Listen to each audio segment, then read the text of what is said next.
It's time for the Joe Show. 75 seconds of reflection for the Westerville school staff from your superintendent. And now, here's Joe. Hi, good morning. Welcome to the Joe Show. So earlier this year, I talked to you a little bit about some of my background and the fact that I had been a DJ for many, many years, and I told you I'd have um, probably some stories about that. Well, I'm going to share one of those stories today. Really, it's the biggest lesson I learned from being a DJ. Again, I DJed for 24 years: weddings, parties, school dances, all kinds of stuff.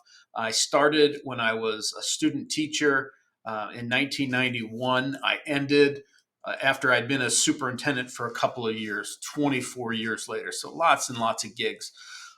But the biggest lesson I learned came early on in my career. When I first started early in my career, there would be gigs that I would do that people wouldn't dance. The dance floor would be empty, and I would sit around, criticizing, really, what a boring crowd. These guys, they're horrible. Why don't they dance more? They're so boring. Blah blah blah blah. And then I sort of had this epiphany, which was this: if the dance floor is empty, change the song. In other words, maybe the reason they weren't dancing wasn't because they were boring. Maybe it was my fault. Maybe I wasn't doing something. And sure enough, when I took on that attitude about, hey, it's my responsibility to get them to dance, it's not their responsibility to dance without me prompting that, it really changed things for me as a DJ. Uh, Caused us to get a lot more business and get a lot better recepted, that's not a word, received by people.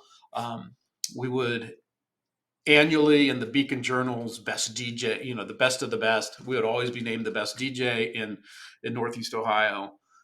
And I think a lot of that was because of our attitude about, if the dance floor is empty, change the song. We can control what we're doing.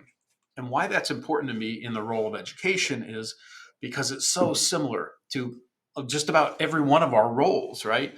We are in control. So, if you are a teacher and you're in a class and your lesson is not being well received, a bird just flew into my window, but he flew away. He didn't die. If you're in a class and kids aren't, participating, um, we might be tempted to say, "Oh, these kids they're just lazy. They don't do what I ask." Change the song. Maybe it's an opportunity for us, for you, to say, "Well, maybe this lesson isn't as engaging as it should be. Maybe I haven't built the relationship." And I'm not just saying it about teachers. It's about everyone. Principals. If you have a faculty meeting and people are zoning out, they're reading, their magazines in the back of the room. Maybe it's not them. Maybe it's your meeting. Superintendent, when I have meetings and I look out and people are spaced over or whatever, it's my fault, right? It's my fault. I can only control my behavior. So no matter what your role is, um, I just ask you to think about it. That what can you do that's going to make things more engaging for folks and get people to get out on that dance floor? All right. So if the dance floor is empty, change the song. That's the message. So how about some trivia? Last week, I was at a 3Q meeting. I talked to you about the 3 questions meetings I'm having, and I was at a PTA meeting, and it went about 45 minutes. And after the meeting, I was getting ready to leave, and a parent came up to me. She goes, "Hey, I want to ask you something." And I thought, this is going to be something really intense. Am I ready for this? And she said, "Hey, let me ask you, has anybody ever told you you look like Wreck-It Ralph?"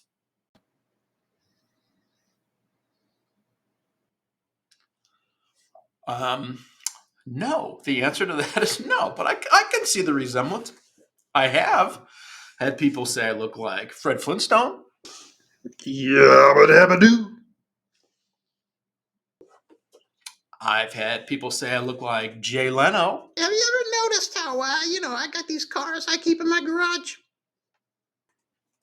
Um, I've had Governor Kasich one time told me that I look like Pete Rose. Hey, I belong in the Hall of Fame. but I never gotten Wreck-It Ralph. So here's the trivia. It's not really trivia, it's a contest. Has anybody ever told you you look like somebody famous? If so, let me know who that is. If not, who do you think that you might resemble? So everybody can enter this contest. Has somebody said you look like somebody? If so, who? If nobody's ever told you look like a celebrity, what celebrity do you think that you most closely um, resemble? I would have said George Clooney instead of Wreck-It Ralph, but that's just me. Anyway, send those in to me by midnight tonight. Tomorrow I'm going to pick a winner for a crisp and clean $10 bill. Hey, thanks for watching, and I'll see you next week.